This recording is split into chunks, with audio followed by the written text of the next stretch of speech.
Vamos a hablar del dólar, por supuesto que continúa con su escalada. Y ahora de cara a las PASO y a las próximas elecciones generales es importante saber cómo repercute o no, qué continuidad puede tener esta cotización, Federico. Dale, buenísimo. Primero déjame que te muestre un poco cuál fue el recorrido del dólar en estos últimos meses, particularmente este año. No sé si podemos ver una de las placas. Sí, tenemos. Igual te lo voy adelantando. Lo que tenemos Ahí es está. que entre enero y mayo, en números redondos, el dólar se mantuvo quieto en 15 pesos. ¿Ok? En junio tuviste un primer nuevo piso para el dólar que fue de 16. Ya el salto ahí importante, ¿no? Salto importante. En julio volvió a ser más importante todavía, se movió otro peso y alcanzó los 17.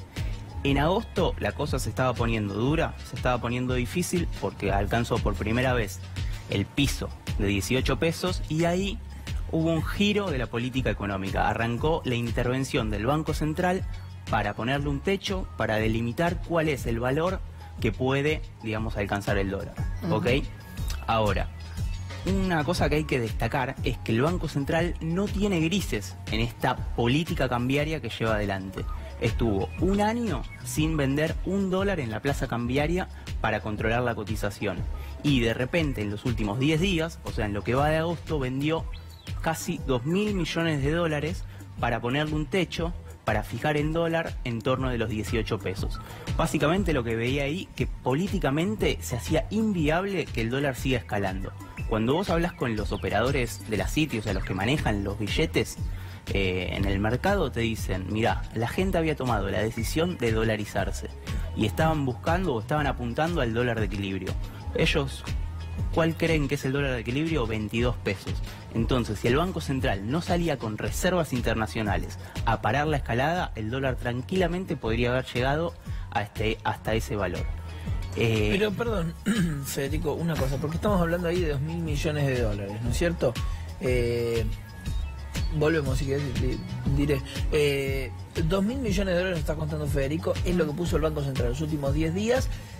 Quiere decir que salieron de las reservas a la calle a que alguien los compre. No sabemos quién, digamos, quién los hayan querido comprar. Pero lo cierto es que la Argentina no produce, no tiene, esto no es un recurso genuino de la Argentina, porque hemos pedido crédito internacional de una manera escandalosa, eso corre por mi cuenta, pero mucho. Quiere decir que esto que sale, en definitiva uno podría decir, entró por acá porque lo pedí prestado y lo uso para sacarlo a la calle y que la gente lo compre. ¿Es así o no? Exactamente, ese es el secreto que se esconde detrás de la intervención. Lo que hace el Banco Central es usar reservas internacionales, que son los dólares del país, para frenar la escalada del tipo de cambio, o sea, para frenar la escalada del dólar. ¿Cómo funciona esto? Lo que hace es inyectar esos dólares de las reservas en el mercado, en lo que se llama el mercado único y libre de cambios, el MULC. ¿Quiénes compran esos dólares? Los compran los bancos para después revendérselos a un precio más o menos sostenido de 18 pesos a la gente común y sobre todo a los grandes inversores, que son los que operan, digamos, con mayor cantidad o mayor volumen. Pero insisto en esto, no son 2.000 millones de dólares que tiene el Banco Central porque se liquidó cosecha, porque lo venía guardando, por PBI, no, o sea, es plata que pedimos prestada. Exactamente, lo que estamos sorteando acá, digamos, estamos rifando, son los dólares que entraron en los últimos meses por la deuda. Ahí déjame que te dé un dato puntual y me parece que es clave. Cuando vos mirás el recorrido desde abril hasta ahora de las reservas internacionales, la caída ya suma 4.000 millones de dólares. Si a eso le descontás, o sea, lo neteás del ingreso de nueva deuda que hubo desde abril hasta ahora, la caída sería de 7.000 millones de dólares. O sea, te estás rifando la deuda que tomaste desde el año pasado hasta ahora y ya arrancaste a rifarte la deuda que tomaste desde abril. Ahora, en esta política de blancos y negros, vos dijiste no grises que tiene el Banco Central, la idea era intervenir previo a las elecciones, seguir interviniendo después y en todo caso, ¿hasta dónde es sostenible esa intervención? Bueno, ahí el Banco Central está en una encrucijada. A ver, para que te des una idea, lo que ya vendiste de dólares en estos 10 días, que son estos casi 2.000 millones de dólares, es más dinero, son más recursos que todo lo que entró este año para inversión extranjera directa, o sea, para invertir del exterior en actividades productivas en la Argentina. Entonces, si el Banco Central la semana que viene, si continúan, digamos, las presiones en el mercado cambiario, si el dólar sigue presionando a la suba, va a tener que seguir vendiendo reservas. Ahora, ¿este ritmo es sostenible hasta cuándo? Si proyectás las ventas que hizo el Banco Central en estos últimos días, lo que te da es que tenés para 4 o 5 meses de reservas internacionales. Entonces, ahí hay una encrucijada. Por un lado, tiene margen por unos meses para aguantar el dólar en 18, pero a la vez, si se mantiene esta política, se rifa o se terminan las reservas internacionales. Ahí vamos a ver cómo resuelve el Banco Central este dilema.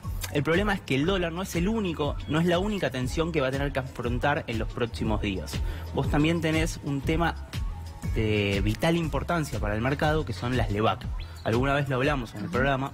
Y la semana que viene, puntualmente el martes, vencen 535.000 millones de pesos en esta deuda de LEBAC. 535.000 millones. Millones de pesos, exactamente. Que es una cifra equivalente a la mitad del dinero que anda dando vueltas en la Argentina, la mitad de la base monetaria. ¿Cuál es el PBI de la Argentina? Son 500.000 millones de dólares. ¿Ok? Y esto estos 500.000 millones de pesos llevado a dólares son 25.000 millones de dólares, 5 puntos del PBI argentino, que el Banco Central, es una cifra enorme, que el Banco Central va a tener que salir a intentar convencer al mercado de que renueve esa deuda. ¿Qué pasa? Si no lo renueva, el mercado se queda en pesos y puede ir tranquilamente con esos pesos a comprar dólares y generar otro salto u otra escalada del tipo de cambio. Por lo tanto, ahí está en otro problema, que es, bueno, ¿cómo convenzo al mercado? La salida que tiene, y es la que vino aplicando en los últimos meses, es subir la tasa de interés, o sea, darle más rendimiento a los inversores para que se queden en estas letras o con esta deuda y no se vuelquen hacia el dólar. Ahora, fíjate lo que está pagando el Banco Central por intereses de LEBAC por día. Son 641 millones de pesos.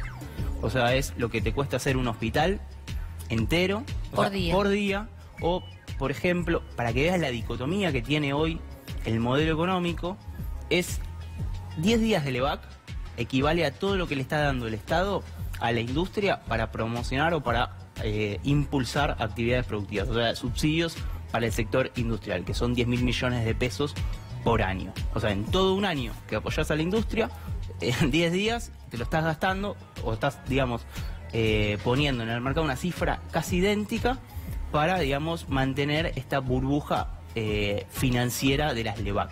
Es una locura. Ahí, ¿y las LEBAC además se siguen emitiendo? Las LEBAC se siguen emitiendo, digamos, hay un stock total que es de 900.000 millones de pesos. Para que te des una idea, cuando arrancó la gestión de Federico Sturzenegger en el Banco Central, diciembre de 2015, el stock era de 300.000 millones de pesos. O sea, triplicaste la deuda del Banco Central. Ahí, digamos, para empezar a marcar, bueno, no es solo el dólar, sino que en los últimos meses la política cambiaria y la política monetaria fue ineficiente, fue ineficaz. O sea, no controlaste el dólar, pero tampoco controlaste los precios y tampoco pudiste controlar la tasa de interés y esta burbuja especulativa que se generó con las LEBAC. Ahí me parece que son estos puntos para tratar de entender qué está pasando en la City, o sea, por qué hay tanta incertidumbre financiera y sobre todo capturar esta idea. Cuando hay incertidumbre financiera, siempre también se traslada a la economía real. No es que solo impacta en el precio de los activos, cae la bolsa, sube la bolsa o hay volatilidad, sino que la gente también paga los platos de esta volatilidad o de esta incertidumbre. Y puntualmente lo que está pasando hoy es que los precios empezaron a subir de manera acelerada. Federico, perdón, antes de pasar para el tema precios y en esto de la política cambiaria y de Federico también Sturzenegger, ¿no? Sí. Tocayo. ¿Sturzenegger sigue estando fuerte en el gobierno? ¿O vos crees que Mauricio Macri sigue confiando fuertemente en él? ¿Es como tiene crédito justamente para seguir avanzando en estas políticas? No, y más teniendo en cuenta que su política no era la intervención.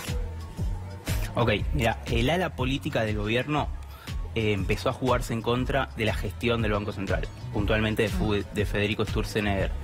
¿Por qué? O sea, no toleró que el central haya estado semanas sin intervenir en el dólar, le haya dado una volatilidad enorme y a pocos días de las elecciones el dólar haya alcanzado una barrera psicológica de los 18 pesos. Entonces, ¿qué hizo? A partir del 28 de julio le pidió explícitamente, hubo un llamado de la Casa Rosada al Banco Central para que venda reservas, o sea, le ponga un techo a la cotización del dólar, cambie totalmente, o sea, es un giro de 180 grados la política que estaba llevando adelante, porque el Banco Central decía, no tenemos que intervenir en el mercado del dólar, que el mercado sea el que decide su precio, el Banco Central no tiene nada que hacer ahí, y de repente eso cambió totalmente, y ahora está poniendo casi 200 o 300 millones de dólares por día para controlar o administrar el precio del dólar. Es un giro discursivo enorme, y ahí lo que tenés es la molestia del ala política del gobierno, porque se da cuenta que lo que te decía al principio, el recorrido que hizo el dólar en los últimos meses, desde junio hasta agosto, era políticamente inviable. Y fíjate algunas declaraciones de funcionarios, por ejemplo el ministro de Producción, que lo que dijo es, reconoció la semana pasada por primera vez que el Banco Central no va a cumplir con su meta de inflación y que en el gobierno ya no están mirando una inflación para 2017 de justamente 17%, que es el objetivo que se había trazado Federico Sturzenegger a principio de año y que lo seguía sosteniendo, sino que en el equipo económico ya están calculando con las proyecciones de inflación del mercado, que están arriba de 22%, ¿ok? Entonces esto te da la pauta de que el equipo económico empezó ya, digamos, a cuestionar o a criticar, digamos, la conducción de la autoridad monetaria. Vamos a ver qué pasa. Obviamente, en estos momentos de río revuelto, no tendría mucho sentido hablar de un cambio en la gestión, pero claro, sí lo obligaron a hacer este giro discursivo, a modificar en 180 grados la política que venía llevando adelante.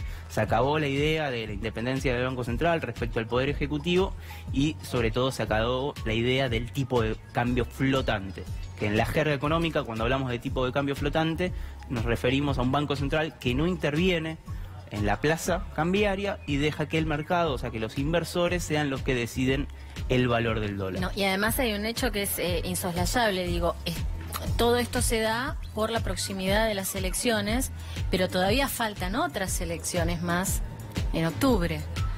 O sea, tenemos una brecha donde seguramente va a haber que trabajar mucho con el dólar para ver cómo se llega a fines de octubre.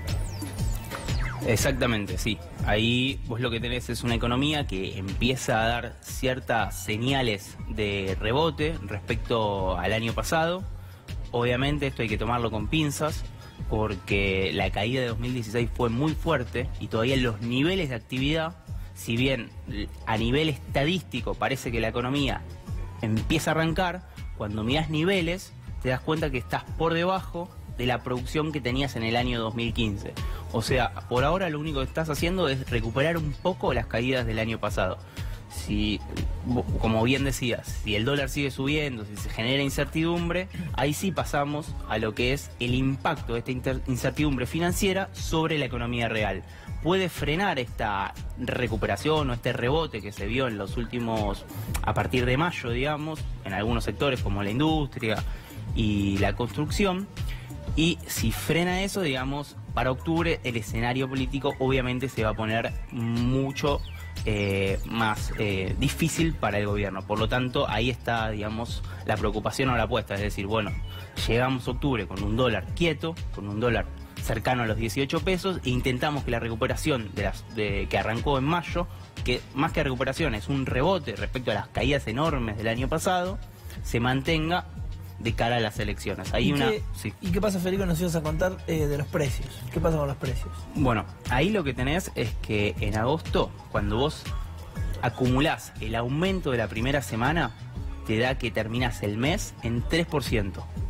O sea, la inflación que en junio estaba al 1% se está casi triplicando.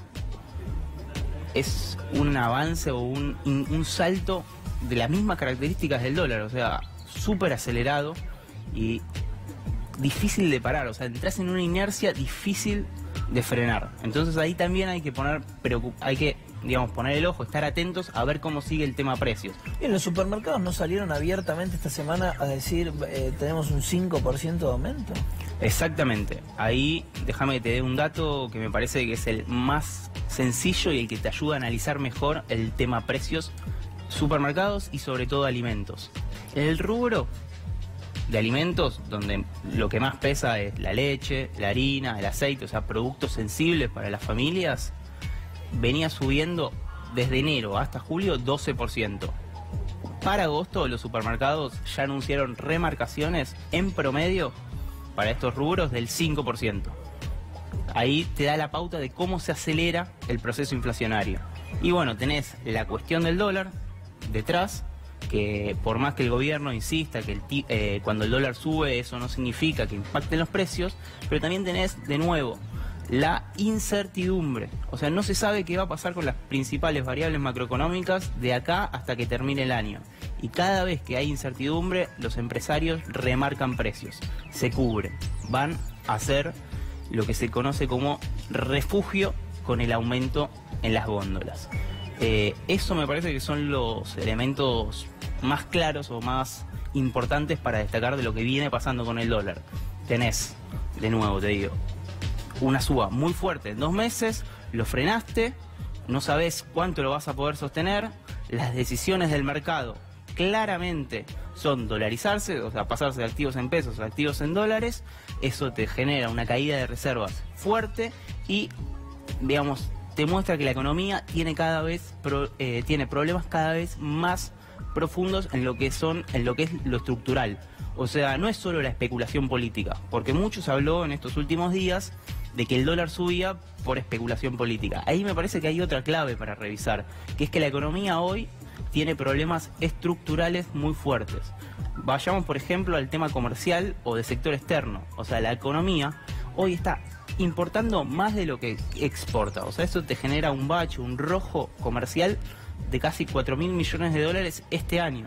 O sea, estás perdiendo por mes cerca de 500 o 700 millones de dólares en intercambio comercial, por importar más de lo que exportás. Otro punto, el fiscal. O sea, estás gastando más de lo que recaudás. Tenés déficit fiscal, pero encima este gasto es ineficiente porque no te ayuda ni a crecer ni te ayuda a generar empleo. O sea, es un problema realmente estructural.